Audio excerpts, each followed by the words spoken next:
So coming back to the notes, let's go ahead and begin learning how to graph our parent functions. So we're going to first start off with the linear parent function. And in general, remember that linear functions, the key word here is the word line, which means that we will have a straight line when we're graphing this. So just keep that in mind, that if your graph doesn't look like a straight line, there's probably something that's going on. So I'm going to go ahead and give you the linear parent function, which we already kind of talked about, but the linear parent function is y equals x. It's going to be using the two variables that we need for a function here, an input and an output. We have y and x, and nothing extra added. Remember, the highest exponent here is a 1. We just don't actually write it. So we're going to use this function, and we're going to type this into our calculator to help give us a table of values and a graph as well. Now, I left my graphing calculator at school. I don't know if you noticed, but it is 7:46 p.m. I am at home, and I had to download an app to get the graphing calculator, so it looks a little bit different, but it works the exact same as a graphing calculator would at school. So if you're looking at this, a lot of the buttons are very similar. The formatting is very similar. I'm not going to be using any buttons that are out of place. So everything that you're seeing here is what you'd see on our calculators at school. So first off, we have this equation that I gave you, which is y equals x. And I need to know that that is a linear parent function, so I'm going to type that into this graphing calculator. Well, the equation starts off with y equals. There's a y equals button right here on the top left of that calculator, so you're going to click that y equals button. And if you have an actual calculator with you at home, or you're working on, with one right now, then this is a good time to pull that out. It looks very, very, very similar to an actual TI-84 calculator. So we have y1 all the way down to y10. Now this just means that I can type in 10 different functions at the same time, but I'm only going to need to type in one function here. So I already have the y equals typed in. So the equation is y equals x. Well, y equals is already filled in for me right here, y equals. So now I just got to type in the x. The x button is located right here. So it's right above this little cursor, or like right where I'm at on the cursor. So it looks like xt, and then there's like a 0 with a dash, and then an n. So you're going to press that button. So I'm going to press it, and I get x. That is the x button you want to use. So again, it's right here, right next to alpha. It's right to the right side of alpha. The xton, that O is actually a theta. It's a Greek symbol, but so we have y equals x. Once you typed in y equals x, a lot of people think, oh, well, she wants me to graph it, so I'll go ahead and graph it. So they usually press this button right here, which is the graph button. And yes, your graphing calculator will graph this for you. However, problem is, this doesn't give you any points to work with, right? So you can't just take your paper and be like, okay, I'm done. I drew a linear function, right? You're going to actually have to give me some points here to tell me where exactly those points are located on this table. Now, this app is a little buggy, so I'm going to go ahead and show you where to find that table, but it looks a little bit different from what a normal graphing calculator would look like. So I'll scroll and make it look more normal in a second. So again, we typed in our y equals x, and then we go to graph, and obviously it just gives us a graph of a line, which obviously means we're doing something right at least, because it's supposed to be a line. But I need actual points. So if you notice, right above the word graph is the word table. Now table is written in blue. To access any blue button on the calculator, you're going to have to press this blue second button first. So I'm going to hit second, and then I'm going to hit graph. And I have a table pop up. Now this table automatically starts at -150 for some reason, but your graphing calculator should start here if it's been reset recently. So it should look something like this. So you have your x column on the left-hand side and the y column on the right-hand side. Now I'm going to go ahead and let you know, so hopefully you're paying attention still. This side, the x column, will always stay the same. It will always increase by 1. It's going to always increase no matter what, and it's never going to change. That x side is never going to change. It will always be the same. Your blue side will change. Your blue side is dependent on what you decide to type in the y equals screen. So if I change this y equals x into something else, then that column will change, and this blue side will change. Oh my gosh, I reset again. Sorry. So your calculator again should start here. Now, this is like a giant number line pretty much, so you can actually scroll up if you hit the little up arrow on your calculator. You can actually scroll up to the negative numbers, so we can see all of our negative numbers, all of our positive numbers. So I'm going to go ahead and provide you with your x values. So I will provide you the x values that you need in order to graph this. So I'm going to provide you with -2, -1, 0, 1, and 2. So I'm writing this in black ink to let you know this is what I'm providing for you, but the stuff that's written in blue ink is stuff that you do need to be able to do yourself. So you do need to know the linear parent function y equals x. Now once I have, I know what x values I'm looking for, I'm going to look for that on the table. So I start off with my x value first at -2. Well, when x is -2, it's looking like y is also -2. So I'll go ahead and fill that in. I have y being -2 when x is -2. And then when x is -1, you'll notice that y is also -1. So I'm going to go ahead and fill that in as well over there. And as you keep going down that table, you'll notice that they're the exact same numbers left side and right side. So 0, 0, 1, 1, 2, 2, 3, 3, so on and so forth, right? Why does it do that? Why is it the exact same number? So I'm going to remind you again, this is the parent function. It is the most basic line that you could possibly make. There's nothing crazy about this, nothing fancy, so it's pretty self-explanatory. The function is y equals x. So anything that x is, y is going to be the same thing. Anything that y is, x is the same thing because they're equal to each other. So if I plug in a 3 here, then obviously this is also going to be a 3 because they have to equal on both sides. It's an equation. It means they're equal. So I have my 5 points. Now what? Once I have my 5 points, I'm going to go ahead and graph.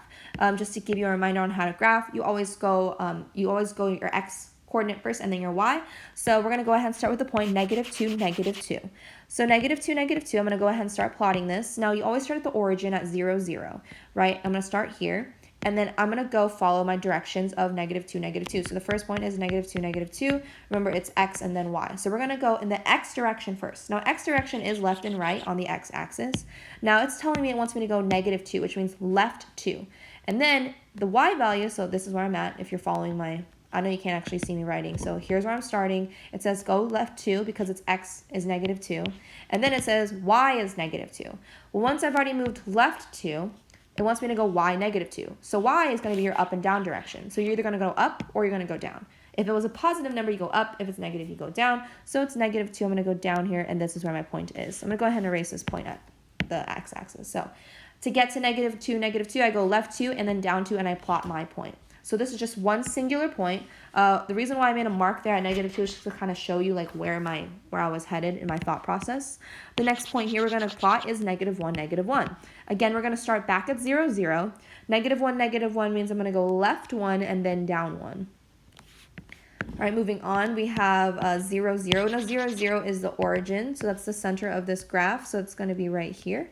Moving on, we have +1, +1, and that's going to be right 1, up 1. Remember, you move in the left or right direction before you move in the up or down direction. And then lastly, we have the point 2, 2, and that is going to be right 2, up 2. And you'll notice after we plot our 5 points, it does look like a straight line, as it should, because it is a linear function. Now remember, this is a linear parent function, so it's pretty basic, nothing crazy. And then we're going to go ahead and show, well, I kind of already showed you with this calculator, but there's a bunch of other points that we could have plotted here, right? Like there's so many other points that we could have plotted. So why did I make you pick these 5? Well, first of all, these 5 are centered on your graph, so it gives us the best image of what this graph looks like or this function looks like. I could have picked, could I pick the point 24, 24? Sure, but it doesn't fit on my graph. So we want to pick stuff that will actually fit on this graph. And these 5 points fit fine. Now we're going to go ahead and draw a line through these because this is a linear function. So I'm going to go ahead and connect those dots or those points. Now this is not the game of connect the dots and you just connect the first dot to the last dot. That's not how this works. So you need to show me, hey, this function does go on forever and ever. I just decided to only plot 5, but I could have plotted 10 points. I could have plotted 50 points. I could have plotted 500 points, but we're only plotting 5. So we're going to go ahead and draw a line through this function and extend it a little bit more on each side. So go a little bit past both of your points on each end, and then show that it continues to go by drawing an arrow on both ends of your function here. So now we're done graphing the linear parent function. All right, moving on, we're going to go ahead and identify those key features. So the graphing part is not complicated. It's just more getting used to what you need to type in the calculator and knowing where to look for things. So first, we're going to find our X-intercept. So our X-intercept is going to be all the points that cross along the x-axis. So I'm going to go ahead and highlight the x-axis. So if this is my x-axis, I'm looking for where this function crosses the x-axis. Well, it crosses the x-axis at the point 0, 0. So I'm going to go ahead for the X-intercept and state that this is the point 0, 0. You do need parentheses around it because it is a point. So a lot of the times students will put just 0, 0 like this. That's not going to work because it doesn't tell me that it's a point. Or students will say just a 0. If you've ever played the game Battleship, if you noticed, when you're trying to sink someone's battleship, you go, C6 or D17 or whatever it may be. You're giving them a lettering, you're giving them a number. You're telling them exactly where you want to play or place your thing in Battleship. Whereas in math, it's the same thing. I need to know exactly where you want me to be or where exactly you're talking about. So you're telling me 0, 0. You're telling me that the x coordinate is 0 and the y coordinate is also 0, and you're putting that in an ordered pair, which is in parentheses. Now, just a reminder from the front page, an x-intercept. There are other words for x-intercepts, don't forget. We have the word 0, we have the word root, and we have the word solution. So if I would have said, What's the roots here? Find the root. The root would be 0, 0. Just knowing that all those words mean x-intercept is going to be very helpful for later on, especially when all it's asking is to find the x-intercept. It's not a hard question, but it can be a hard question if we don't know those words. All right. So moving on, we're going to go ahead and find the next word, which is the y-intercept, or the next thing they want us to find. The y-intercept is going to be located on the y-axis. Now, on the y-axis, it does go through it at the point 0, 0, right here in the center. Why is it 0, 0 again? Again, it's the parent function. So it's not that crazy. Everything's pretty much going to be 0, 0.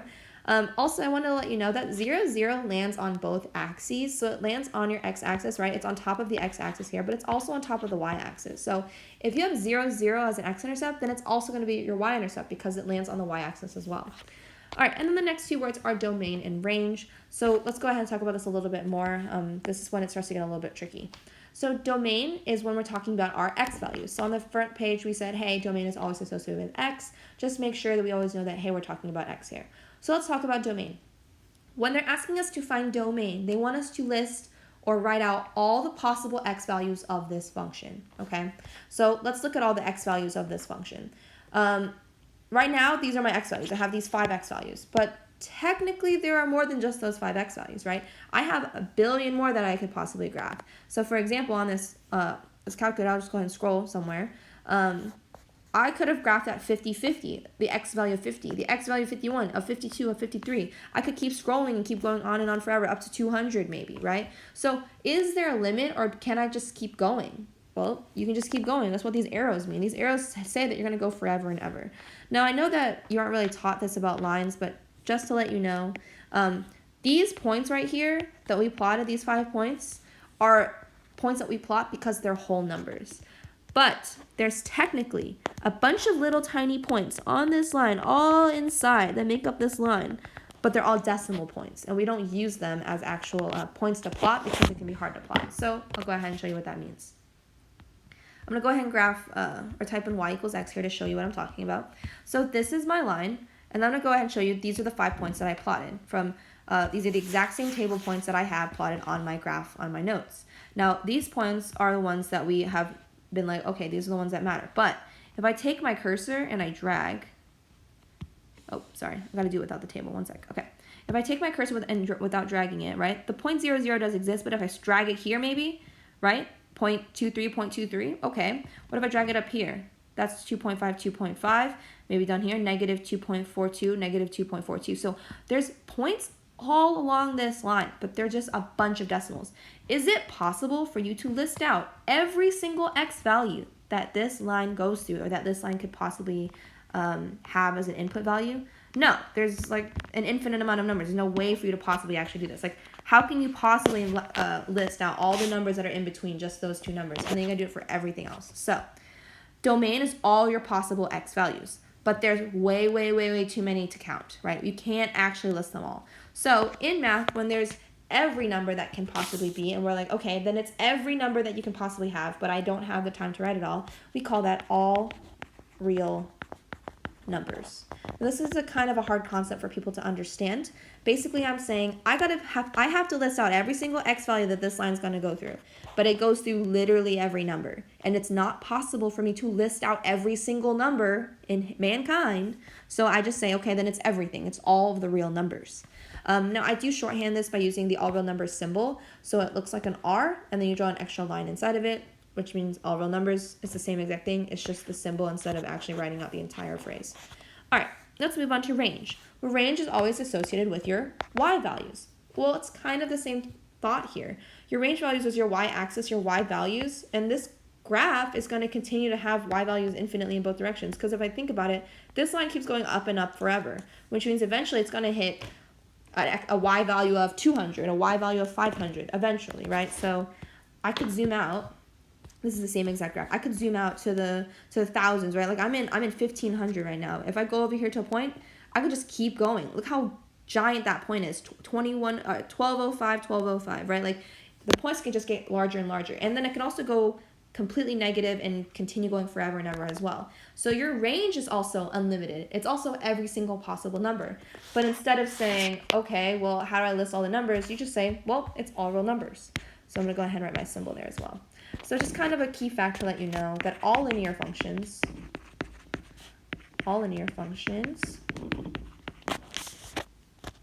have a domain and range of all real numbers. Now that's important to note, except the one exception where it's not going to have all real numbers, which is in this case. Let's say I have a straight line, a linear function, but there's points on both ends. Well, if there's points on both ends, then obviously it's not going on forever and ever. We note that it goes on forever and ever by using these arrows, right? If we have an arrow, we know, okay, this function goes on forever and ever. We know it's going to keep going. But if it is stopped and it has points on both ends, we know that it's not going to keep going, and we have a limit here, which causes for a different domain and range, which we'll talk about in another lesson. So just for the record, if it is a function that you were asked to graph and there are no limitations, then it's always going to be all real numbers for both your domain and range when we're talking about linear functions.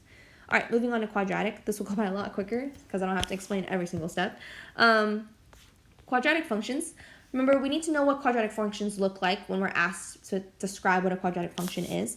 Now, just to remind you, this makes a shape of a parabola or a U shape. Now, to kind of remind you of that, quadratic is the only word out of the three functions, because you have linear, quadratic, and exponential. Quadratic is the only one that has a U in its actual spelling. So you could think about this like, oh, this is a quadratic function. It has a U in it. So just to remind us, this is a parabola, also known as a U shape.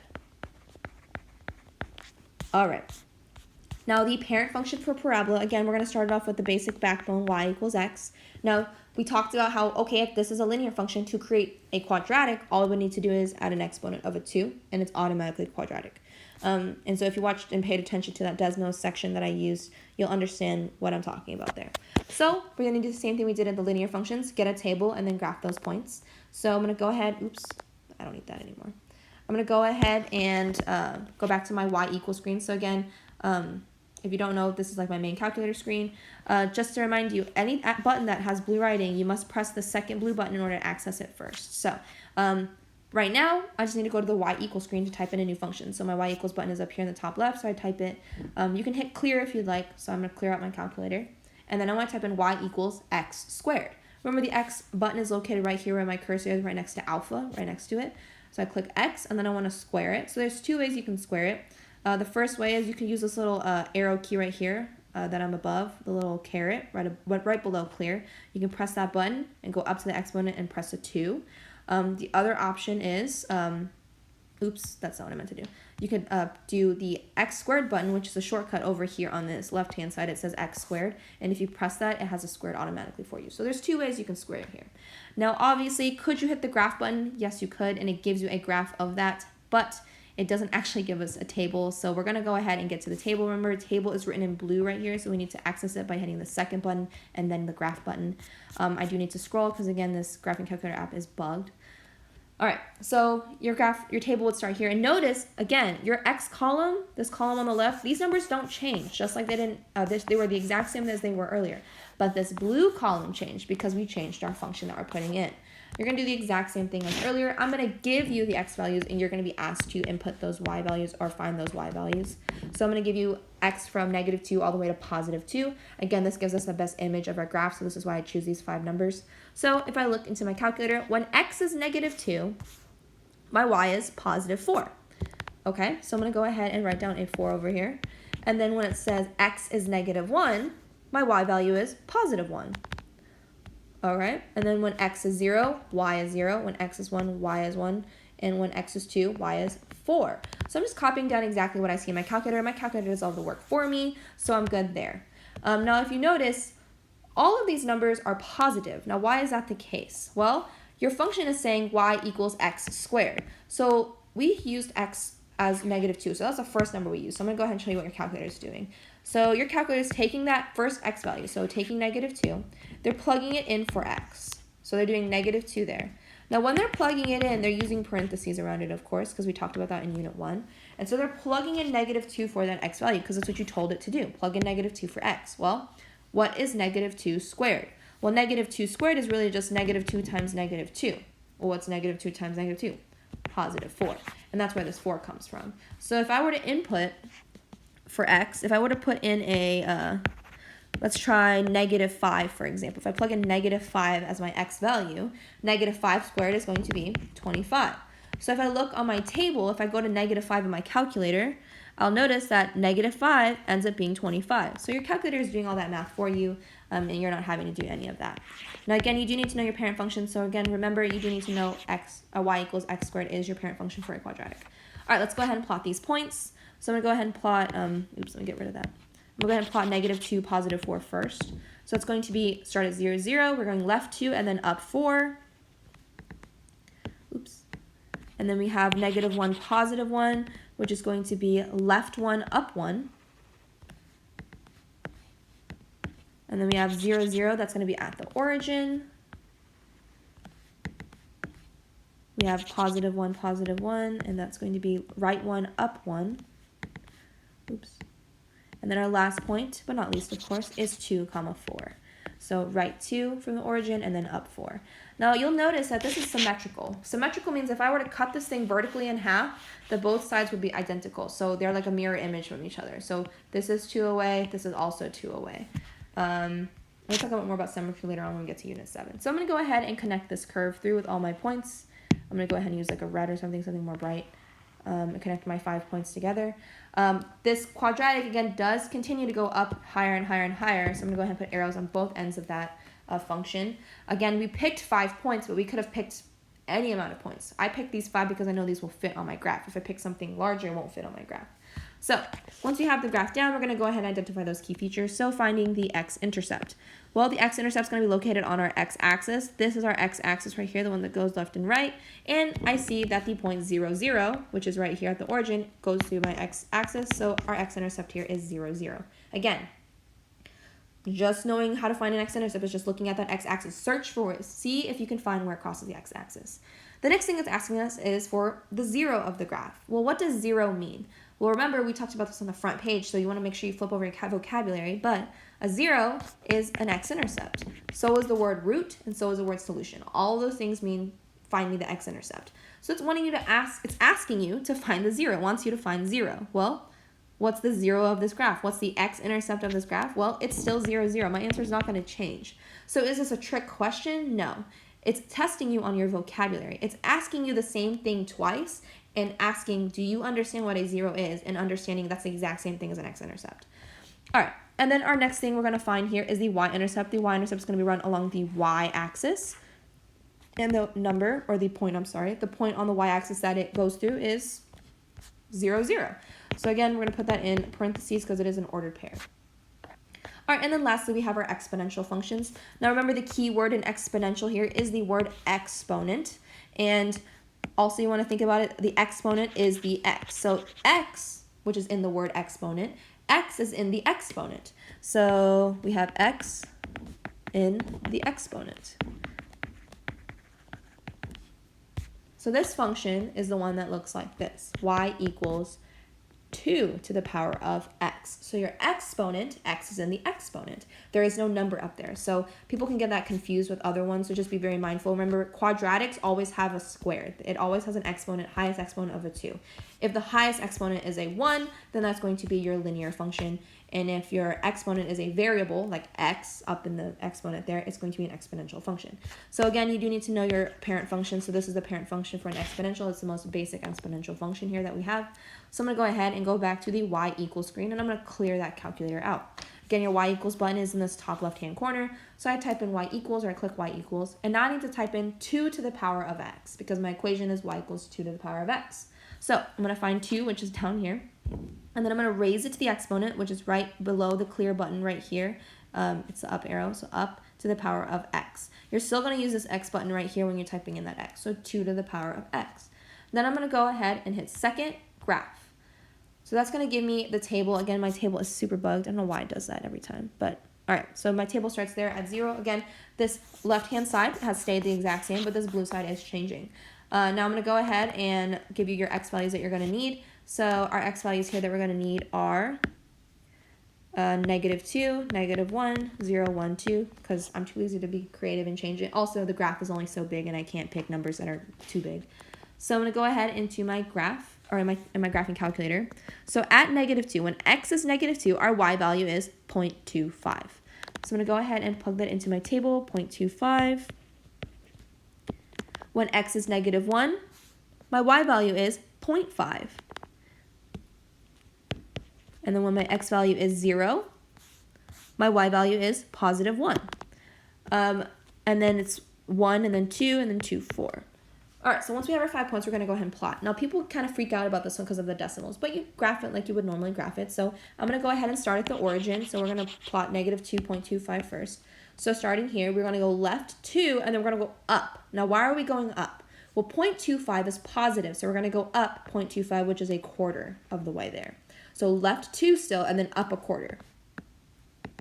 Then moving on, I have -1 and then 0.5. So that means I'm going to go left 1, and then when I go up, I'm only going to go up halfway, 0.5.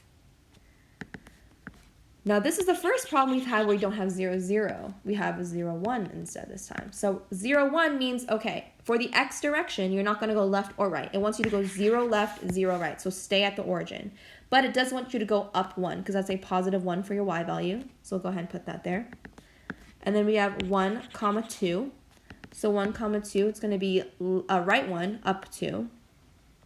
And then lastly, we have 2, 4, which is going to be right 2, up 4.